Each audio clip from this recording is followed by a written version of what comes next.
Bonjour à tous, on se retrouve pour une nouvelle position de milieu de partie, une combinaison a priori, bien sûr, très haut blanc, les blancs ont un pion de retard, mais une position d'attaque puisque on remarque la tour, hein, elle est bien cette tour, hein, tour passage devant les pions, hein, le fameux passage en équerre devant les pions pour la tour qui peut lui permettre d'arriver très rapidement en direction du roi. Le fou qui est déjà bien placé ici aussi pour attaquer, la dame bien sûr aussi, le fou, l'autre fou qui n'a pas bougé mais qui est certainement sur sa meilleure case, et le cavalier sur une case forte. Donc les pièces blanches très bien placées dans cette position.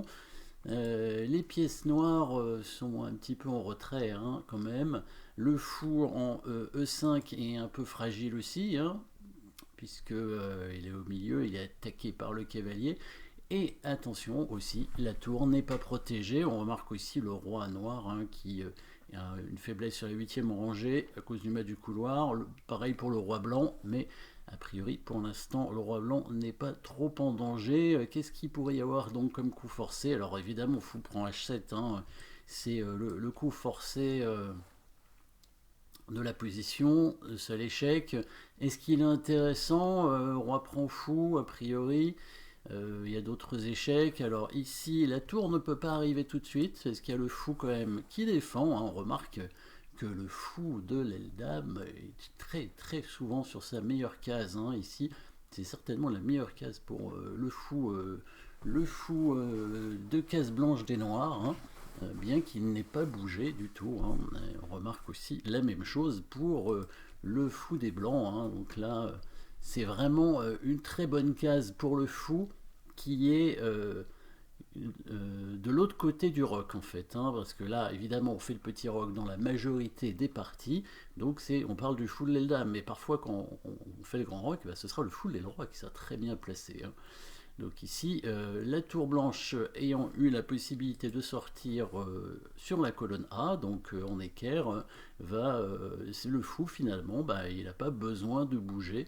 Alors la tour noire en A8 a disparu, je suppose que le fou est revenu en C8, il a bougé, il est revenu à mon avis dans la partie. Donc fou prend H7, pas certain que ce soit très intéressant pour l'instant. Est-ce qu'il y a une menace de mat dans cette position? On pourrait amener la dame pour attaquer le pion, mais ce ne serait pas une menace de mat. Bon, ce serait quand même une menace embêtante pour les noirs, mais ce serait assez facile à défendre. Sur un coup de dame en H5, les noirs pourraient simplement jouer G6 certainement. Donc on va chercher d'autres coups forcés. Qu'est-ce qu'on pourrait faire? Est-ce qu'on peut attaquer la dame? A priori non. La tour pourrait être attaquée, mais ce serait en mettant des pièces en prise. Donc fou C6, ça n'a pas l'air terrible. Cavalier D6, ça n'a pas l'air terrible, bien sûr. Donc le coup forcé suivant, ce sera tout simplement la prise de pièces, la prise du fou avec le cavalier.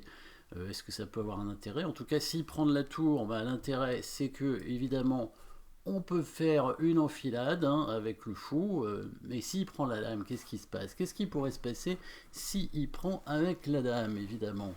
Je vous invite à mettre la pause dans ces cas-là. Après le coup, cavalier prend E5, dame prend E5. Alors bien sûr, sur tour prend E5, on va tout simplement faire fou F4. On va au minimum gagner une qualité, voire plus, parce qu'il va y avoir des menaces de mat du couloir, toujours ce clouage embêtant sur la tour. Donc les noirs vont prendre avec la dame. Et ici, n'hésitez pas à mettre la pause pour trouver la suite, évidemment. Alors, il y a deux ordres de coups, en fait. Il y a deux ordres de coups possibles pour continuer la partie, gagner du matériel. Dans les deux cas, on va gagner du matériel. C'est au choix. C'est au choix. Il y en a un qui est quand même un peu meilleur que l'autre, mais bon, a priori, les deux vont gagner dans tous les cas. Donc, évidemment, le coup forcé, bien sûr, est très bon. Mais on peut aussi faire une préparation du coup forcé, à nouveau, dans cette partie. Et parfois c'est plus fort. On menace, on sait que la menace est plus forte que l'exécution, donc la menace menaçante, la menace du coup forcé est souvent plus forte que le coup forcé lui-même, même si le coup forcé, évidemment, il faut toujours le prendre en compte. Évidemment, le coup forcé, bah, c'est toujours le même, hein, vous avez pu chercher en mettant la pause. Donc le coup forcé, c'est toujours le même, c'est bien fou prend H7. Et quel est l'intérêt ici? Eh bien, c'est qu'il va y avoir, évidemment, alors si vous n'avez pas encore trouvé la suite, eh bien, cherchez encore, hein, mettez la pause pour trouver là le nouveau coup forcé qui va nous permettre de gagner enfin du matériel ici.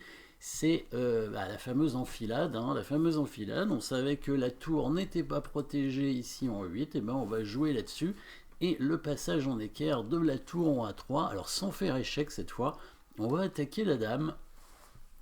On va attaquer la dame et du coup, la tour derrière est perdue ici.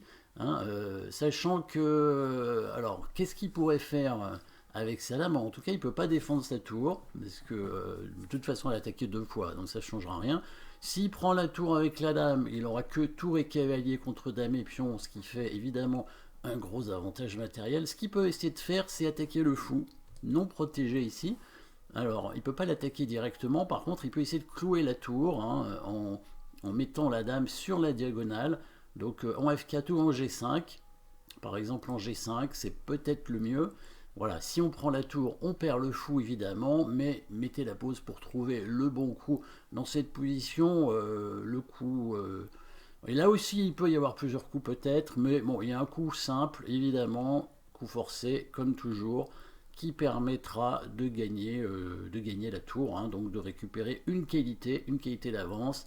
Donc ici, on va défendre le fou en faisant ce petit échec ici, coup forcé, petit échec. Les noirs peuvent bien sûr couvrir en attaquant la dame, mais ça n'a pas d'importance, parce que quand on prend la tour, on attaque aussi la dame. Voilà. Et au passage, on attaquera le cavalier, donc les noirs ne pourront pas faire de blagues. Hein. Donc les noirs vont devoir prendre la dame, on reprend sa dame aussi, et on aura gagné une qualité. Tout simplement, la tour est beaucoup plus forte, hein, que le cavalier dans la finale.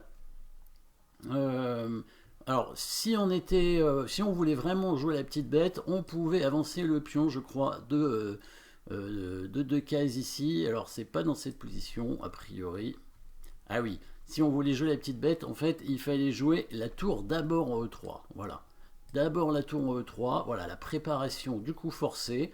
On menace le fou qui prend en H7 et on laisse de bouger le fou pour gagner la tour tout simplement. Hein. Donc ça c'est peut-être plus fort en fait concrètement. Alors il peut faire dame G5, voilà. Alors là on peut rentrer dans la variante de tout à l'heure avec fou prend H7, mais ici, voilà, il y a un meilleur coup. A priori, c'est de jouer le coup F4. Dans l'idée, s'il prend le pion, maintenant on peut prendre en H7, et sur roi prend, on a ce nouvel échec qui va nous permettre de gagner encore plus de matériel, puisque s'il vient en G8, ben, il est tout de suite mat, et s'il ramène sa dame, et ben, on va simplement échanger les dames, et récupérer cette tour, avec encore 2 pièces attaquées derrière.